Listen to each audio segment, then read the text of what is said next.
এখন winter vacation চলে। তো আমি এই ফাঁকে চাচ্ছিলাম আমার একটা মোকাসিন শু, সেটার অর্ধেক পার্ট শেষ, 50% থেকে 60% কাজ শেষ। লাইক অন্য যে পার্টের কাজ আছে সেটা তো লাস্টিংটা কমপ্লিট করতে চাচ্ছিলাম। এখন ল্যাব পুরাই ফাঁকা, স্টুডেন্ট নাই, সবাই উইন্টার ভ্যাকেশন কাটাচ্ছে।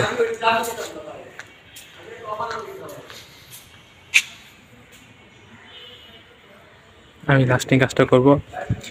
এখানে পুরা ল্যাবটা আমার যখন স্টুডেন্ট থাকে বা অন টাইম থাকে, পুরোটা একদম ফুলফিল থাকে বেশিরভাগ ক্ষেত্রেই। এটা এখানে একটা ক্লাস হয়, ওই সেকেন্ড টেবিলে একটা ক্লাস হয়, ছাত্ররা জায়গা পায় এখানে এখানে এখানে প্রত্যেকটা জায়গায় কাজ করে।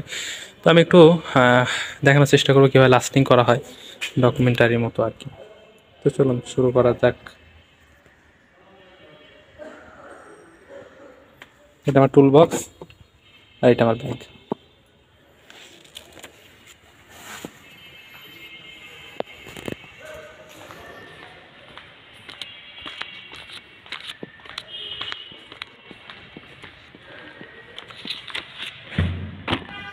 তাহলে এখন অন্ধকার হয়ে আছে, আমি লাইটগুলো চালাই দেবো।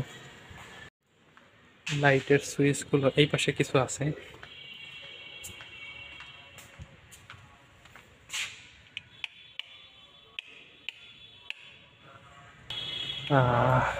লাইট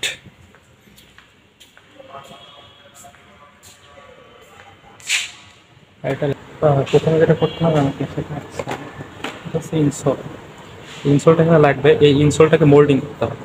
তো প্রথমে ইনসোলটাকে মোল্ড করবে, তাকে মোল্ড করে তারপরে এর মধ্যে শেপের মধ্যে দিব।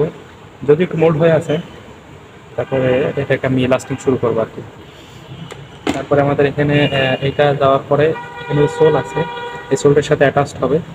এই সোলটাকেও রাফিং এবং স্কাউরিং করতে হবে। এই সারফেসটাকে আমাদের ওপেন আপ করতে হবে যাতে সারফেস এরিয়াটা বাড়ে এবং অ্যাটাচিডটা ভালোভাবে লাগে আর কি।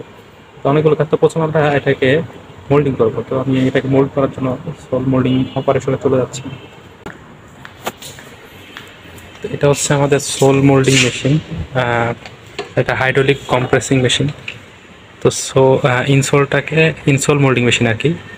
তো ইনসোলটাকে এখানে পজিশন মতো রেখে, এটা হচ্ছে আমাদের নব, এইখানে একটা সুইচ আছে, সুইচটা আমরা চালু করে দেবো। দিলে আমাদের হাইড্রোলিক কম্প্রেসরটা এখন চালু হয়ে গেছে। তাকে এইটাকে যদি আমি এখন এই সাইডে মুভ করি তাহলে এটা আস্তে আস্তে নামতে শুরু করবে। অনেক বেশি হাই লোডেড প্রেশার এখানে অ্যাপ্লাই করা হয়, দেন এটা সোজা করি তাহলে এটা নেমে যাবে। এটা যদি আমি এই দিকে এই নবটাকে এই দিকে সরাই তাহলে এটা ওইখানে চলে যাবে। তার বাম পাশেরটা চালু হবে, প্রেশার দিবে। তো আমি এটাকে আরেকবার একটু প্রেস করে নিচ্ছি।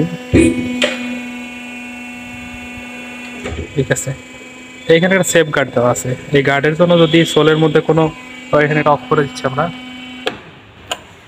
আচ্ছা, এই সেফ গার্ডের জন্য যদি সোলের মধ্যে এমন কিছু ম্যাটেরিয়ালস থাকে, লোহা বা অন্য কিছু, যেটা ওখান থেকে স্প্লিট করে চোখে এসে লাগতে পারে, এই জন্য এটা দেওয়া হয় আর কি।